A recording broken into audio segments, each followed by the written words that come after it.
Hello, everyone. Welcome to the Collecting Vintage Unopened podcast. My name is Brandon Stewart.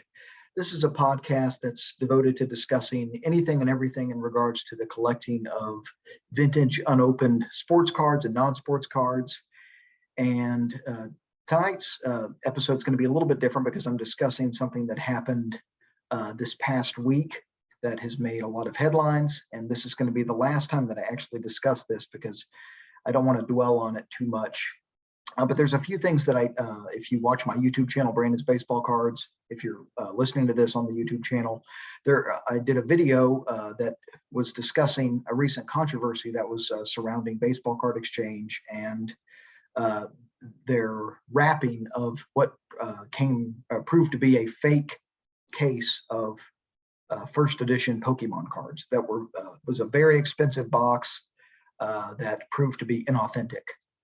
And Steve Hart, the owner of Baseball Card Exchange and the authenticator, has received a lot of criticism for his decision to wrap the box, given his lack of expertise in Yu-Gi-Oh! And Pokemon and those types of cards.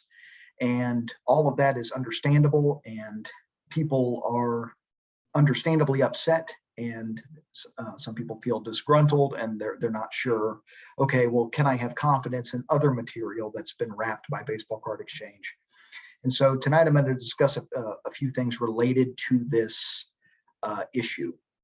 And the biggest thing that I want to open with is the other very, very expensive item that was wrapped by Baseball Card Exchange that went up for auction and went for $1.7 million, I believe. And that's the Jordan rookie Fleer basketball case, the 86 Fleer basketball case. We could be skeptical, right? It's okay to be skeptical. Well, if Steve Hart was wrong about this Pokemon case, was he wrong about this 86 Fleer basketball case? And to be honest, I think that while I understand that mindset, and it's okay to question, right? Because after all, this was a very serious mistake that was made. The 86 Fleer case is a whole different animal, and it's because the provenance of that case, right? There's this idea of provenance. Where does a case come from? And the 86 Fleer case came from the Fritsch vault. And those of you that know Unopened know that the Larry Fritsch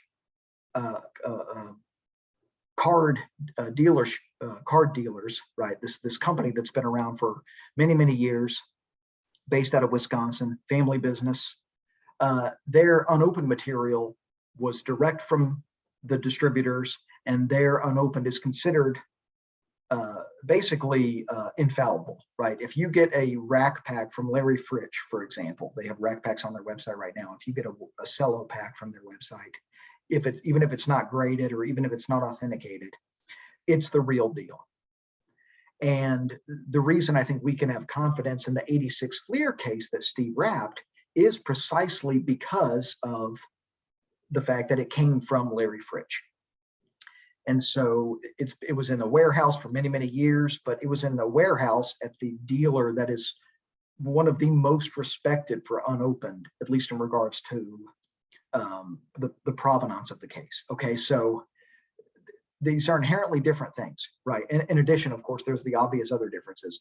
One is a sports case, right, which is in the wheelhouse of Baseball Card Exchange. The other is a Pokemon case, which is obviously completely outside the wheelhouse. So while it's okay to be skeptical, and I understand people being upset and questioning the legitimacy of their own items maybe that have been wrapped, I think these are two different kettles of fish, or whatever the expression is. So provenance is important, and this Pokemon case was shady right from the start, and there were a lot of red flags that were overlooked. So what's the lesson here? I think the lesson is stay in your lane with authentication. Don't step out. Don't step outside your comfort zone and do something that you're maybe going to make a mistake with. And so that's really one of the big takeaways here. But provenance is everything, and stay in your lane. There's other implications to this, though, that I want to discuss, and I didn't have time to discuss it in the last video. One of the big implications here is obviously. Well, in addition to the sealed cases that have been wrapped by Baseball Card Exchange, such as the 86 Flair basketball, what about boxes that have been certified as FASC or from a sealed case? Can we trust these boxes that have been certified? What if the sealed cases that these boxes were pulled from were problematic, right? And I don't necessarily have an answer there for you, right? Yes, there have mistakes been made probably in authentication. Are there some FASC boxes that maybe the case wasn't, maybe it wasn't the original seal? Maybe, right? Maybe. There's no way to say for certain because authentication is an imprecise process. We expect perfection, but it's an imprecise process, and there may be some out there that are not from a sealed case that are certified as such, right? Maybe maybe he's been duped in with other cases as well. That's hard to say. Where I do think we can have complete confidence, and where why I as a Rack Pack collector have no qualms about sending my stuff there to get authenticated, it's because individual packs are absolutely the bread and butter wheelhouse of authentication, right? And Steve is very, very, very good at detecting resealed wax, packs that have been resealed, things like that. And he's also an expert on collation of rack packs and collation of cello packs. And so at the pack level, I trust BBCE completely. And that's why I collect individual rack packs. I'm not a box collector. I don't collect cases. I'm sure my wife is happy that I don't collect cases because that would be I would need a lot more room for my collection, but to store the collection. But ultimately at the pack level, there's no one better. I mean, there's other authenticators that are also damn good at what they do. Kirk Christensen at Ripping Vintage Packs is a very, very good authenticator that knows a lot about how to detect fake packs, and I trust him just as much as Steve Hart. But we really do need to think about this. We can be skeptical about FASC product, maybe. I think it's okay to be skeptical. But again, I'm not a box collector, so I'm coming at this from a different perspective.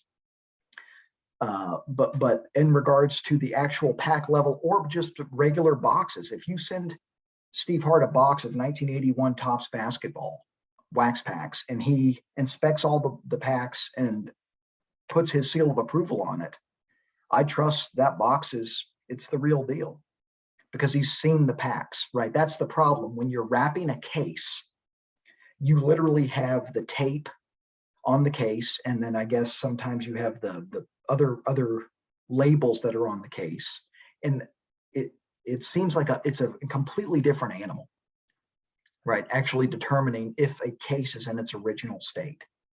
And so what does this mean for Baseball Card Exchange in the future? Do they stop wrapping cases? I don't see that happening. It may be good to put a complete pause on all the wrapping of all cases. They put out a statement, and now I'm actually forgetting if they said they were going to pause all cases or if it was just, I think they're reviewing their procedure for authenticating cases, and that's certainly something that needs to be done. But ultimately, I do think there's a very important distinction here between product that is pulled from a case, such as FASC boxes, the wrapping of cases, and individual packs or individual boxes. And so if you're a box collector or an individual pack collector, I don't think this unfortunate situation that has arisen this week, I don't think this applies to us as much. And so those are just my thoughts on this. And feel free, of course, to comment below. Please keep your comments civil. The last video that I did for my YouTube channel, there were some understandably angry responses to, I don't necessarily think it was responses to what I said, but anger at the situation and the value of the case that proved to be fraudulent. And all of that is understandable, but keep your comments civil. If you'd like to make a comment, I'd love to hear what you have to say and we can have a discussion. But I did want to address this on the podcast, not just on the YouTube channel, because this was a very, very dark day for those of us in Unopened. and it was very upsetting. And so feel free to let me know your thoughts. I'd love to hear from you. And I will be back with another episode, hopefully in the next few weeks.